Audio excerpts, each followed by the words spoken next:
everyone and welcome to Edusurg Clinics. I am Dr. Gunjan Desai and today we are going to continue our discussion on study designs. And the next one or two videos are going to be very important topics from exam point of view, where we are going to discuss some actual exam questions as well.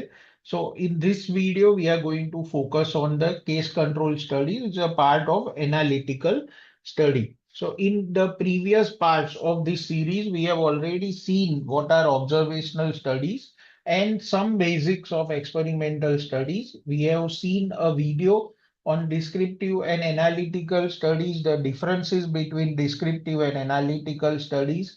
Remember that both of them are observational studies. When it comes to descriptive studies, in the previous video, we have seen case report, case series, and cross-sectional surveys as well as cross-sectional study. So in this video, we are going to discuss the case control study.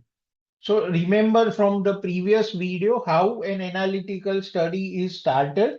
The first part is the descriptive study. You define the population to be studied, define the disease, then describe the disease using the TPP table that we saw in the previous video, compare it with known indices and measure the disease based on prevalence, which is done on a snapshot study or a cross-sectional study, and natural history of disease using longitudinal study.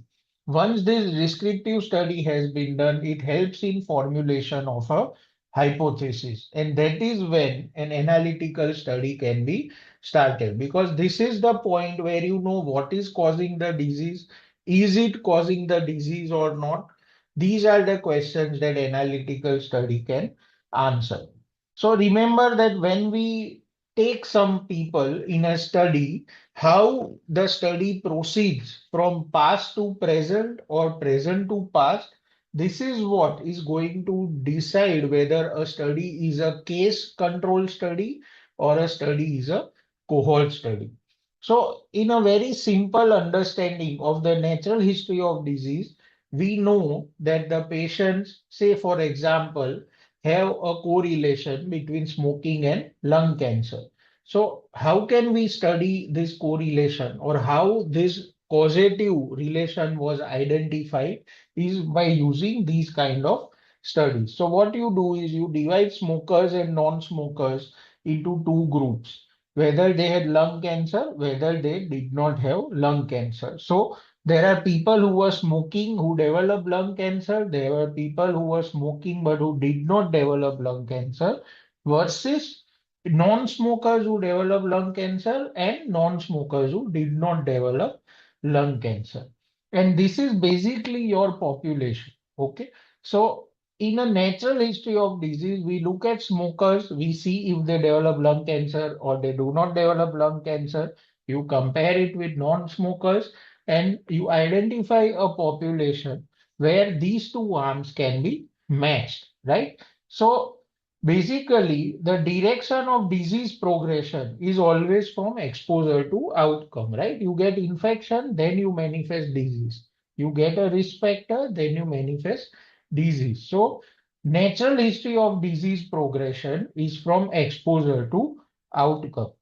Whereas a case control study proceeds from present to the past. What that means is that case is a person with lung cancer.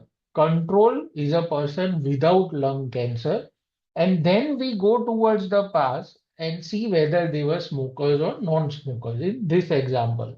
So a case control study is proceeding from present to past. It is looking into the past, and that is why it is known as a retrospective study. It is not a future directed study. It is a past directed study, and that is why it is known as retrospective study. So key concepts, cases are already there in the case control study. What that means is that if we are studying lung cancer and smoking, lung cancer has already happened. Randomization is not possible. So once you already know that patient has cancer, you can't randomize them into cancer and non-cancer, right? So randomization is not possible. And so what you can do in retrospective study is matching. And we have a video called the iron study in gallbladder cancer, where I've discussed what is propensity score matching. So it's observational retrospective study where you can use matching. So like I said, case control is retrospective, cohort is prospective. Unit of study in both these is individual. So that is something that you have to remember. And there is a specific analysis that takes place in case control and cohort study, and that we will see in further slides. So what are cases? You need to define. There are diagnostic criteria that have to be used. There will be eligibility criteria that you have to define when you are planning a case control study, and source of data can be hospitals or general population. Controls usually do not have the disease. So lung cancer present is cases, lung cancer not present is controls. As fear is similar to cases, and that is done by matching. Sources of data again can be hospitals, but there can be a selection bias because you already know the other arm has disease, this arm does not have disease. It can be general population or relatives of patients, or it can be neighborhood controls. Now, understanding the concept of matching is very important when you want to do these kind of studies. Let us take an example. We know that alcohol is linked to cancer as a causative factor, but so is smoking. Now, most of the people who smoke also consume alcohol. We know that they go hand in hand, and smoking also predisposes to cancer. So when there is a variable which can confound both the dependent as well as the independent variable, smoking then here becomes a confounding variable because it can modify both the dependent and the independent variable. And this is basically what is the confounding. A variable that can affect both the exposure as well as the disease or the outcome. Remember this slide, what is confounding? It's a very confusing topic. We have tried to make it very simple for you. So a variable that can affect both the exposure and outcome is known as a confounding variable. Matching is basically a method that you can use in these kind of studies to eliminate confounding.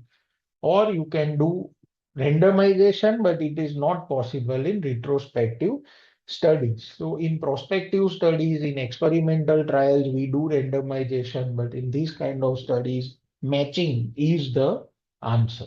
Now coming to analysis in case control study, remember that this table is going to be a basis for your entire case control and cohort study, as well as a lot of hypothesis testing like the chi-square test, known as a 2 by 2 table. You keep the exposure present and absent on one side, disease present, which is the cases, and disease absent, which is the control.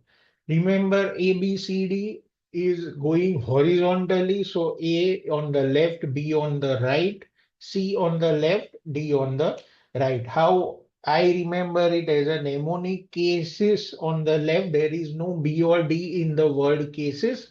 It's C and A. So A and C on the left side, B and D on the right side. This is very important, and you will see it in upcoming examples that we discuss, that if you make this table wrong, your entire answer is going to be wrong, because disease total is A plus C, control where disease is absent is B plus D, exposure present but disease present or not present is A plus B, horizontal row.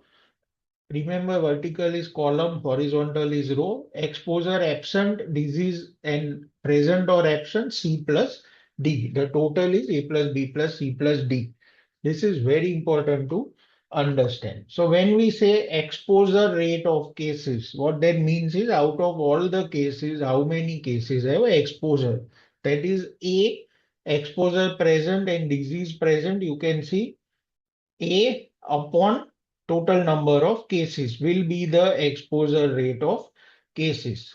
Similarly, exposure rate of control, exposure control is B, and total control B plus D. So it's B by B plus D in percentages.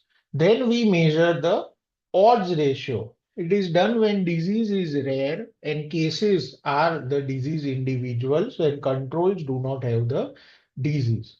So you measure the strength of association between disease and risk factor. So you measure the strength of association between the disease and the risk factor by using the odds ratio when cases are disease, controls don't have disease and disease is rare. What is the formula? It is basically the disease in exposed upon disease in non-exposed, right? So odds ratio is disease in exposed upon disease in not exposed. And this is disease in exposed A by B divided by disease in not exposed, that is C by D. And if you compute this, it is AD upon BC, or the cross product ratio. AD upon BC makes a cross, so also known as a cross product ratio. Again, disease in exposed. What is the total of exposed? A and B, right? So disease in exposed, that is A upon B, and disease in non-exposed, that is C upon D. Ratio of it, do your mathematics, and it is a cross product ratio. That is what is known as odds ratio. Keep a photo of this slide with you because this is always asked in exams that we make mistakes. If the 2 by 2 table is not proper, you will make a mistake. Now looking at an example, smoking and lung cancer, as we are seeing already. If we want to now calculate exposure rate of cases, it is A by A plus C, so 30 by 40. Exposure rate of control is B by B plus D, so 10 by 60.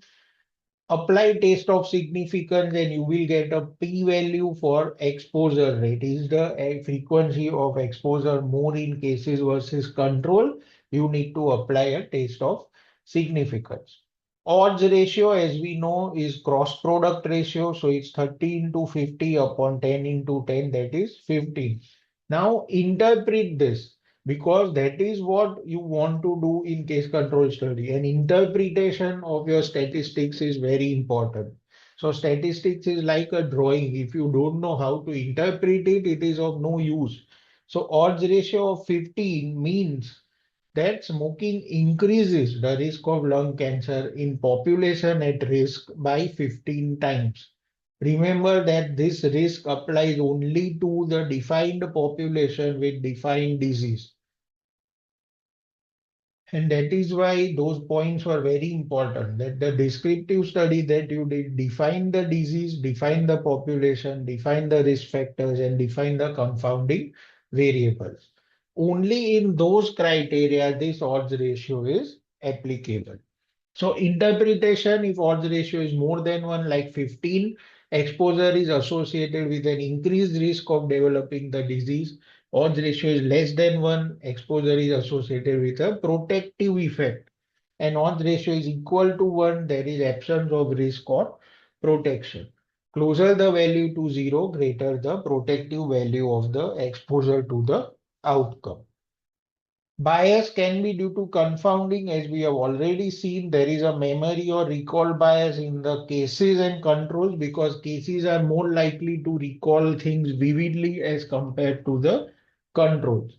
Selection bias, Burkesonian bias, that is basically due to admission, and this is because the probability of admission is more for cases, especially because of the exposure. There is an interviewer's bias if the interviewer is aware about cases and controls. Advantages of case control study: it's easy to carry out, it's rapid, and it's inexpensive as compared to cohort studies. Comparatively fewer subjects are required and is suitable to investigate rare diseases. There is no risk to subjects and allows the study of several different etiological factors at the same time. Risk factors can be identified as we are going retrospective. So that is one important point. No follow-up is required, so there is no loss to follow-up or attrition problems. Ethical problems are minimal because all the events have already happened. We are not going to predict the future in these kind of studies. Disadvantages, there is problem of bias selection of control group can be difficult. We cannot measure incidence and we can only estimate the odds ratio. You cannot distinguish between causes, associated factors or risk factors, and representativeness of cases and control may be not proper. So these are the disadvantages of case control studies. In the next part of this video, we will actually see a problem that was asked in one of the exams and we will solve it. It will be a fairly brief video where you can use the technique shown in the video for solving your exam questions. Thank you.